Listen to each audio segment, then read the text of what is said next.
బాల్కా సుమన్ మాటలు వివాదాస్పదమవుతున్నాయి. కాంగ్రెస్ పార్టీ నాయకులు ఇచ్చినటువంటి కంప్లైంట్ ప్రకారం కేసు నమోదు చేసిరు. ప్రస్తుతం బాల్కా సుమన్ మనతో పాటు ఉన్నారు. నిన్న మీరు మాట్లాడినటువంటి మాటలు మీ పార్టీలైనా మీలైనా విధ్వంసం మీద ఒక బాధ్యతాయుతమైనటువంటి ఎంపీగా ఎమ్మెల్యేగా పనిచేసి విప్గా పనిచేసిన బాల్కా సుమను రైలు పట్టాలు కోసేయాలి, సింగరేణి లాంటి సంస్థలను ఆఫీసులను తగలబెట్టాలి, ఇట్లాంటి వాటిని మాట్లాడుతూ ఉన్నారు అనేటువంటిది పొన్నం ప్రభాకర్ కొంచెం మాట్లాడారు. ఇప్పుడు నేనేమంటున్నా, నిన్న మా తెలంగాణ బొగ్గుగని కార్మిక సంఘం సమావేశం జరిగింది. ఆ సమావేశంలో 9 జిల్లాల్లో విస్తరించున్న సింగరేణి కార్మికుల ఆవేదన, ఆక్రోశం, వాళ్ళ ఆగ్రహాన్ని నేను రాష్ట్ర ప్రభుత్వం దృష్టికి తీసుకుపోవాలంటే మామూలు ప్రెస్ మీట్లు, మామూలు మీటింగులు కాదు, పెద్ద ఎత్తున పోరాటాలు చేయాలని నేను చెప్పిన. అది మా కార్మికుల ఆవేశము, ఆక్రోశం అట్లుంది, దాన్ని వ్యక్తపరిచినాం. సో ఇవాళ సింగరేణిలో జరుగుతున్నది ఏంది? 15,000 కోట్ల కుంభకోణాలు జరిగినాయి. మేము 19,000 ఉద్యోగాలు ఇస్తే ఇవాళ 3 ఏళ్లలో ఒక ఉద్యోగం ఇవ్వాలి. జీవో 76 ద్వారా మేము పట్టాలు ఇస్తే ఇవాళ ఒక్కరికి పట్టా ఇవ్వాలి. ఇవాళ సింగరేణిలో స్కాములు తప్ప స్కీములు లేవు. నైని బొగ్గు బ్లాక్ వేలం కానీ, సోలార్ ప్లాంట్ల కుంభకోణాలు కానీ అన్నీ బయటకు వస్తూ ఉన్నాయి. ఇవాళ ఓడి 4,000 కోట్లకు పోయింది సింగరేణి. అటువంటి తరుణంలో సింగరేణి కార్మికులు ఆందోళనలో ఉన్నారు కాబట్టి సింగరేణి కార్మికుల పక్షాన మనం పోరాటం చేయాలని చెప్పిన ఆనాడు తెలంగాణ ఉద్యమంలో ఎట్లయితే మనం సకల జనుల సమ్మె కానీ, సాగరహారం కానీ, మిలియన్ మార్చ్ కానీ, అసెంబ్లీ ముట్టడి కానీ, సడక్ బంద్ లాంటి వినూత్నమైనటువంటి పోరాటాలు చేస్తాం. ఇవాళ కార్మికుల పక్షాన పోరాటం చేయాలని నేను చెప్పిన. నేను మాట్లాడింది ఒక 30 నిమిషాలు అయితే దాంట్లో 1 నిమిషం ఇటుది అటుది చేసి ఫ్యాబ్రికేట్ వీడియో బయటపెట్టి కాంగ్రెస్ ప్రభుత్వ పెద్దలు అటెన్షన్ డైవర్షన్ టాక్టిక్స్ చేస్తూ ఉన్నారు. ఎందుకంటే నిన్న మా హరీష్ అన్న మాట్లాడాడు, 40 లక్షల టన్నుల బొగ్గు మాయమైంది సింగరేణిలో, దాని విలువ 1,600 కోట్లు. దీని మీద కాంగ్రెస్ ప్రభుత్వ పెద్దలు సమాధానం చెప్పాలంటే దాని మీద సమాధానం చెప్పరు. దాని నుంచి కార్మికుల దృష్టిని, ప్రజల దృష్టిని మరల్చడానికి నా మీద కేసులు పెట్టుడు, నా మీద ఎదురుదాడి చేసి సుమన్ కాస్త ఉద్యమం నుంచి ఆవేశపడే కొంచెం అగ్రెషన్ తెలంగాణకు అది అనుకొచ్చింది.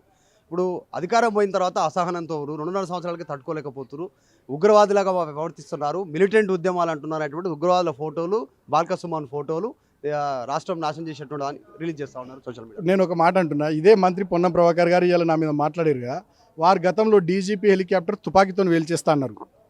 తర్వాత ఇదే ముఖ్యమంత్రి రేవంత్ రెడ్డి గారు గతంలో కాంగ్రెస్ పార్టీ అధ్యక్షుడిగా మల్కాజ్గిరి ఎంపీగా ఉండి ప్రగతి భవన్ నక్సలైట్లు మీరు వచ్చి బాంబులు పెట్టి డైనమైట్లు పెట్టి పేల్చేయరని చెప్పిండు.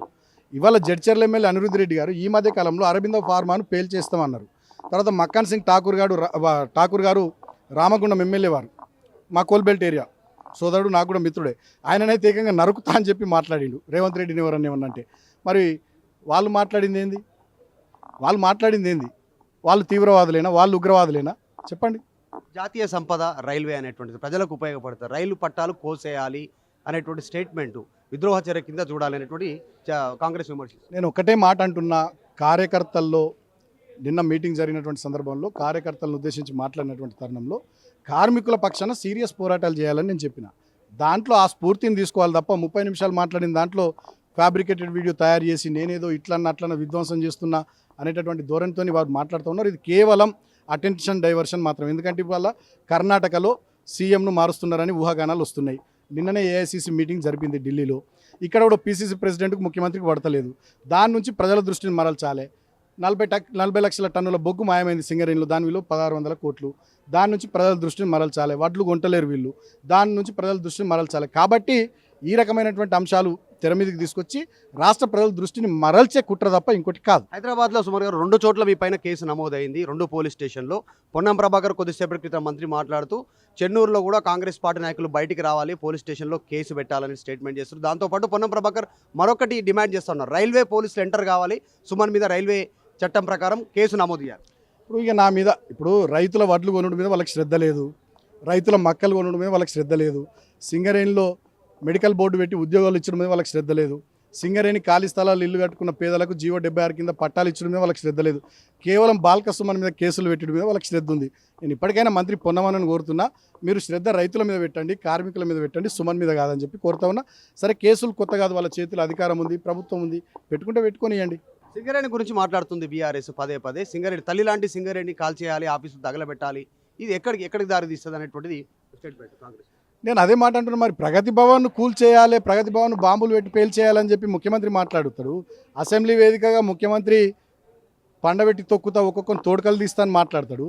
జడ్చర్లలో అనిరుద్ధ్ రెడ్డి ఎమ్మెల్యే గారు అరబిందో ఫార్మాను వేల్చేస్తాను మాట్లాడతారు. మక్కన్ సింగ్ ఠాకూర్ గారు, మా సోదరుడు రామగుండం ఎమ్మెల్యే, మా కోల్బెల్ట్ ఏరియా వారు నరుకుతా అంటారు. మరి అదెక్కడ సాంప్రదాయం వాళ్ళు మాట్లాడింది?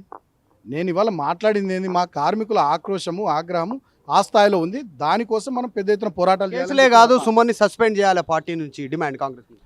ఇప్పుడు వాళ్ళందరినీ కాంగ్రెస్ పార్టీ నుంచి సస్పెండ్ చేసిర్రా? రేవంత్ రెడ్డి గారిని, పొన్నం ప్రభాకర్ గారిని, తర్వాత అనిరుద్ రెడ్డి గారిని, మక్కాన్ సింగ్ ఠాకూర్ గారిని సస్పెండ్ చేసిర్రా?